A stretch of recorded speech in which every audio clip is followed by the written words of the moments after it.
Bismillahirrahmanirrahim. Assalamualaikum warahmatullahi wabarakatuh. Selamat berjumpa kembali dalam perkuliahan Sistem Informasi Manajemen yang dilaksanakan program pembelajaran daring kolaboratif antara Universitas Sains dan Teknologi Komputer dengan mitra STE Studi Ekonomi Modern. Baik, untuk pertemuan kali ini kita akan membahas terkait strategi manajemen berfokus pada masa depan. Tentu dalam hal ini, lingkungan eksternal maupun internal dalam perusahaan selalu berkembang dan bersifat dinamis, sehingga menimbulkan kesempatan-kesempatan atau hambatan-hambatan bagi pertumbuhan perusahaan tersebut. Untuk menghadapi hambatan ini, tentu ada tantangan maupun harus mengambil keputusan dalam manajemen. Di sini memerlukan strategi agar tujuan perusahaan dapat tercapai secara optimal. Ini kita lihat dari beberapa peneliti telah menjelaskan terkait strategi, di mana strategi merupakan kesatuan rencana yang atau ini akan menghubungkan kekuatan oleh organisasi untuk menghadapi atau menjamin agar tujuan organisasi ini tercapai. Nah, ternyata ada pokok-pokok strategi yang perlu kita ketahui. Pertama, satu kesatuan rencana organisasi yang komprehensif dan terpadu ini diperlukan untuk mencapai tujuan organisasi. Kedua, penyusunan strategi ini memerlukan analisa lingkungan karena lingkungan akan menentukan ketentuan, kekuatan, bahkan kelemahan dalam suatu organisasi.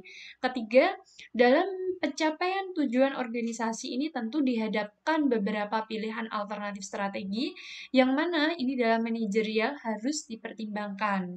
Keempat, strategi ini yang dipilih akan diimplementasikan oleh manajemen, maka harus dievaluasi terlebih dahulu. Di sini membutuhkan 3 tahap strategi. Ternyata ada analisis strategi, pemilihan strategi, dan analisis strategi dari analisis strategi tersebut.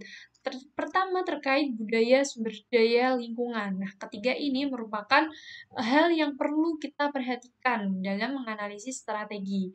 Kedua, terkait pemilihan strategi. Ada alternatif pilihan, memilih strategi, evaluasi. Nah, ini yang harus diterapkan juga, sehingga terakhir ada perencanaan sumber, sistem, dan human, struktur organisasi ini diperlukan dalam memberikan strategi yang lebih efektif. Tentu dalam hal ini membutuhkan IT untuk mempengaruhi strategi.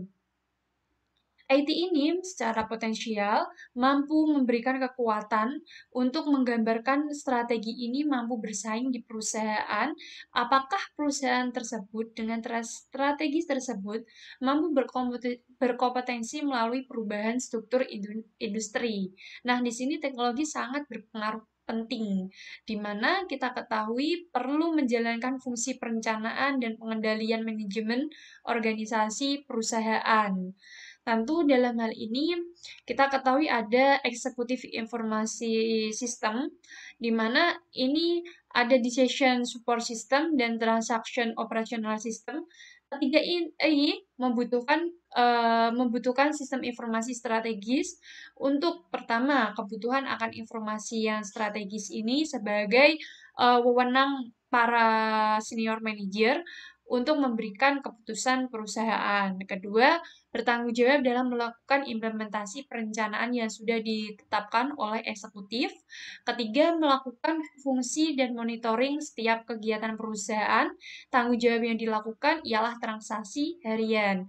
Nah, yang keempat, terkait 4 level perencanaan kerja teknologi. Kita lihat dari pertama ada parameters, schemes, policy, dan plan.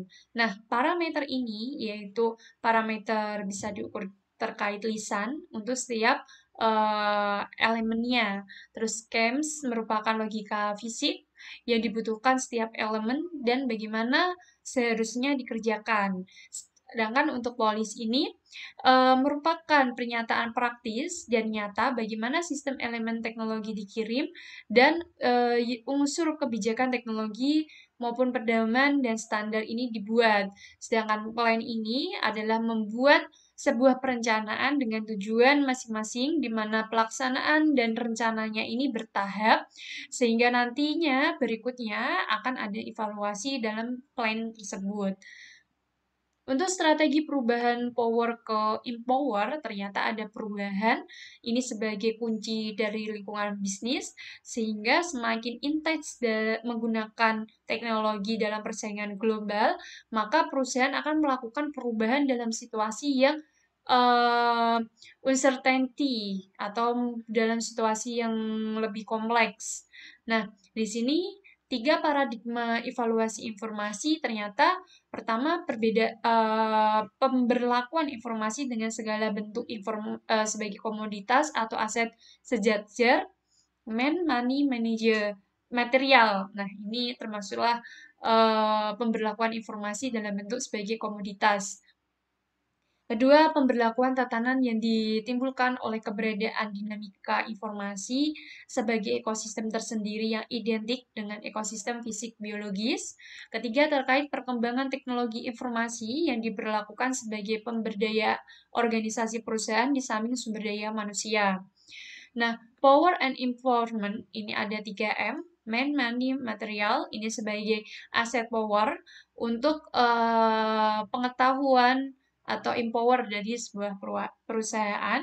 Terus kedua terkait kepemilikan power yang bersifat vertikal, artinya semakin ke atas maka organisasi semakin kuat. Nah, ketiga kepemilikan empowerment bersifat horizontal, artinya semakin luas empowerment maka organisasi semakin kuat. Kenyataan yang terjadi bahwa proses globalisasi yang kurang begitu disadari oleh perusahaan yang memiliki empowerment, ini akan mereka hanya mengandalkan powernya saja. Tanpa disadari, ternyata globalisasi ini akan memberikan tantangannya sendiri. Peran teknologi, kita ketahui teknologi ini sebagai ilmu yang berkembang, makanya perlu dipelajari. Kedua, bentuknya berupa sistem aplikasi, sistem informasi, maupun perangkat keras. Sedangkan keberadaan teknologi informasi akan membantu kuantitas pekerjaan sumber daya manusia. Ini sebagai pengetahuan bahwa transformasi informasi ini akan memberikan knowledge dari satu dengan yang lainnya. Setelah itu, pengetahuan ini memiliki karakteristik kepraktisan, konseptual, pengalaman, sejarah, sosial, bahkan individual. Saat ini tentu kita harus mempelajari aset yang sejajar terkait 3M tadi, money, money, dan sebut. Walaupun money material, walaupun masih bersifat tidak berwujud. Nah, transformasi informasi ini juga sebagai salah satu metode yang digunakan untuk mengatur keuangan dan pengetahuan. Oleh karena itu, perusahaan yang memiliki kekayaan informasi yang kuat, maka pada era globalisasi, dia akan memiliki pengetahuan yang kuat juga. Ini penting untuk perkembangan manajemen perusahaannya. Nah, ini mungkin penjelasan yang dapat saya sampaikan pada pertemuan ini. Saya akhiri. Wabillahi taufiq wal hidayah. Wassalamualaikum warahmatullahi wabarakatuh. Terima kasih. Jangan lupa di like, comment, and subscribe. Terima kasih.